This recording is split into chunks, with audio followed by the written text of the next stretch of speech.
बहन उर्मिला गुप्ता आपने लिखा है कि गौ माता की शक्ति है, ये शक्ति तो गौ माता की है जिसके चरणों में चारों प्रसाद रहते हैं। तो निवेदन कर रहा था, सुमुख शैकदंतश्च कपिलो गजकर्णक लंबोदरश्च विकटो विघ्ननाशो विनायक। विघ्ननाशो ने धूम्रकेतुर्गणाध्यक्षो भालचंद्रो गजानन द्वादशैतानि नामानि या पठे शृणुयादपि विद्यारंभे विभाई च प्रवेशे निर्गमे तथा संग्रामे संकटे शैव विघ्नस्तस्य न जायते। गणेश पुराण अध्याय 92 श्लोक नंबर 38। ये 12 नाम ऐसे हैं गणेश जी के जो हर मांगलिक कार्य में सबसे पहले जिनका उच्चारण किया जाता है। बच्चे इन 12 नामों को लेंगे तो शीघ्र विद्या चल के आ जाएगी।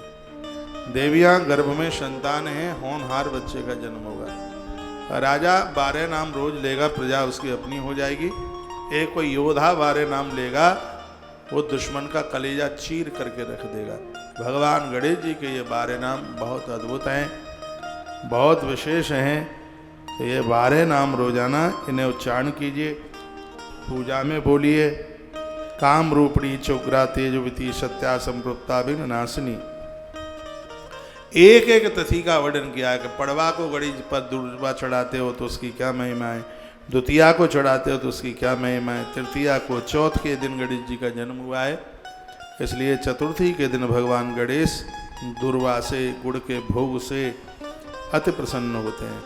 उनकी कुछ गणेश चौथें हैं बहुत ज़्यादा विशेष हैं, उनका भी वर्णन किया गया गणेश पुराण में। सबसे पहले गणेश चतुर्थी व्रत है, उसको गणेश चौथ कहते हैं। दूसरी संकट चतुर्थी है, तीसरी अंगारक चतुर्थी है। इसका नाम अंगारक क्यों पड़ा? उज्जैन की भूमि में एक भारद्वाज नाम के ऋषि थे। उनकी शक्ति के द्वारा उत्पन्न पुत्र भौम ने भौमवार के दिन मंगलनाथ प्रभु उन्होंने चतुर्थी के दिन व्रत करके भगवान गणेश जी को दर्शन कर लिए। आज भी वो गणेश जी हैं, बड़े वरदायी गणेश हैं उज्जैन में। चिंतामण गणेश के नाम से जिन्हें जाना जाता है। आज भी भगवान मंगलनाथ उनकी सेवा पूजा करते हैं। तो ये अंगारक चौथ है, ये उज्जैन से प्रकट हुई है। उज्जैन से भगवान मंगल देव ने गणेश जी की पूजा करी तो ये अंगारक चौथ बन गई। एक एक कथा सुनाऊंगा मैं आपको, अभी हमारे पास कल का भी दिन है। उसके बाद में है वरद चतुर्थी चौथ। वरद चतुर्थी, इस व्रत का महत्व तो गणेश पुराण में बहुत विस्तार से वर्णन किया गया है। इसका विधान भी बड़ा अद्भुत है। इस व्रत को ब्रह्मा विष्णु शिव कार्तिकेय सिद्ध चारण एवं मनुष्यों ने सबने किया। कब पड़ती है ये भी आप सुनेंगे। इसका नाम है वरद चतुर्थी व्रत। भाद्र शुक्ल चौथ को चंद्र दर्शन निषेध है, ऐसा गणेश पुराण में वर्णन है। उस दिन नहीं दर्शन किया जाता। यो जपेद भक्ति पूर्वम तु लभे दीप्शतम फलम। गणेश पुराण में वर्णन है, जो श्रद्धा से भगवान गणेश के मंत्र को जपेगा उसे अभीष्ट फल तत्काल प्राप्त हो जाएगा। तो कलयुग में भगवान गणेश जी की पूजा बहुत ज़्यादा सिद्ध है, बहुत जल्दी फल मिलता है। कहा गया है कि 21 दूर्वा भगवान के ऊपर रोज चढ़ाइए या हर बुधवार को चढ़ाइए। कहते हैं कि एक चांडाली एवं रासव, संस्कृत में रासव कहते हैं और हिंदी में इसको कहते हैं खर, अंग्रेजी में इसको कहते हैं डोंकी, संस्कृत में इसको कहते हैं रासव, गधर्व भी कहते हैं। और एक वृषभ कहते हैं बैल। कि गणेश मंदिर में जाने पर उनके कृत्यों से गणेश जी की मूर्ति पर दूर्वा गिरने मात्र से गणेश जी ने प्रसन्न होकर एक विमान आया और उस पर दोनों मनुष्य शरीर बनाकर भगवान के धाम चले गए।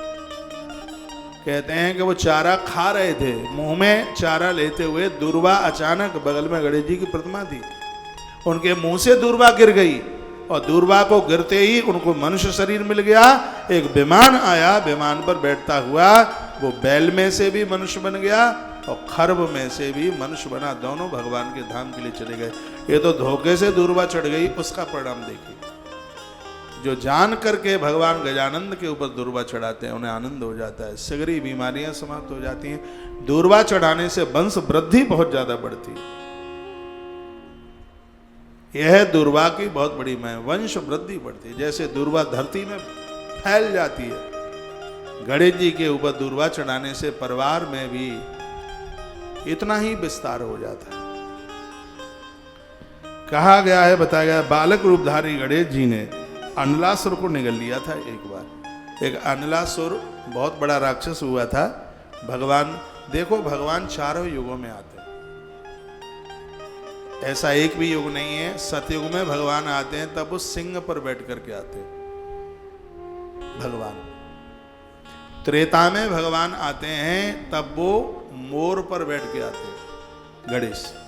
और द्वापर में भगवान गणेश आते हैं तब वो चूहे पर बैठ के आते हैं। और कलयुग में भगवान गणेश आते हैं तब वो घोड़े पर बैठ करके आते हैं। चारों युगों में भगवान गणेश का अवतार होता है। लिखने लायक बात थी लेकिन आप नहीं लिख पाए। सतयुग में भगवान गणेश आते हैं तो सिंह पर, गणेश जी की सवारी शेर पर होती है। त्रेता में आते हैं तो भगवान गणेश मयूर मोर पर बैठ के आते हैं। द्वापर में गणेश जी आते हैं तो चूहे पर बैठ के आते हैं। और कलयुग में गणेश जी आते हैं तो घोड़े पर बैठ करके भगवान गजानंद आते हैं। एक बार भगवान गणेश ने एक राक्षस को निगल लिया जिसका नाम था अनलासुर। वर्णन है, अनलासुर को निगल कर उसको कंठ में धारण कर लिया। बताते हैं उनके ताप की शांति, वो आग सी जल रही थी, गर्मी बहुत ज्यादा दहक रही थी। तब महापुरुषों ने भगवान गणेश जी के ऊपर दूर्वा अर्पण करी। बताते हैं कि दूर्वा के रस से शरीर में अग्नि जो प्रकोप है वो शांत हो जाता है। आयुर्वेद में तो बड़ी अद्भुत। अभी मैंने एक दिन निवेदन किया है, किसी के पांव में जलन पड़ती है, लौकी के 2 टुकड़े गोल काटो, उसके ऊपर सरसों का तेल डालो, फिर तलवे में घिसो, जलन खत्म हो जाएगी, पाम की जलन खत्म हो जाएगी। दूर्वा का रस लेने से उदर की, पेट की जलन खत्म हो जाती है। ये दूर्वा आयुर्वेद में इतना इसका विस्तार है। तो महापुरुषों ने दूर्वा चढ़ाई। मिथिला में जनक के नगर में संपूर्ण अन्न को भक्षण करने पर भी भगवान गणेश जी जब अतृप्त रह गए थे और उस समय भगवान गणेश के ऊपर लोगों ने दूर्वा चढ़ाई। कौंडन्य की पत्नी आश्रया जिसका नाम है, उसने दूर्वांकुर चढ़ाया। दूर्वांकुर चढ़ाया, भगवान कुबेर वहीं प्रकट हो गए थे। और कुबेर ने कहा था जो गणेश जी के ऊपर दूर्वा चढ़ाता है मैं पूरा खजाना उस भक्त के लिए लुटा देता हूं, बताओ तुम्हें धन कितना चाहिए, क्योंकि तुमने गणेश के ऊपर दूर्वा चढ़ाई। एक बार फिर सुन लो ये बात। जब महात्मा कौंडन्य की पत्नी आश्रया जिसका नाम है, उसने भगवान गणपति को दूर्वा चढ़ाई तो कुबेर इतने प्रसन्न हो गए कि भगवान कुबेर वहां प्रकट हो गए। तो भगवान कुबेर कहने लगे, बोलिए बताइए तुम्हें कितनी संपदा चाहिए, जो गजानंद के ऊपर दूर्वा चढ़ावे मैं अपना पूरा खजाना उसके ऊपर लुटा देता हूं। आप बोलें कि आपको कितना क्या चाहिए। ये भगवान श्री कुबेर जी ने बात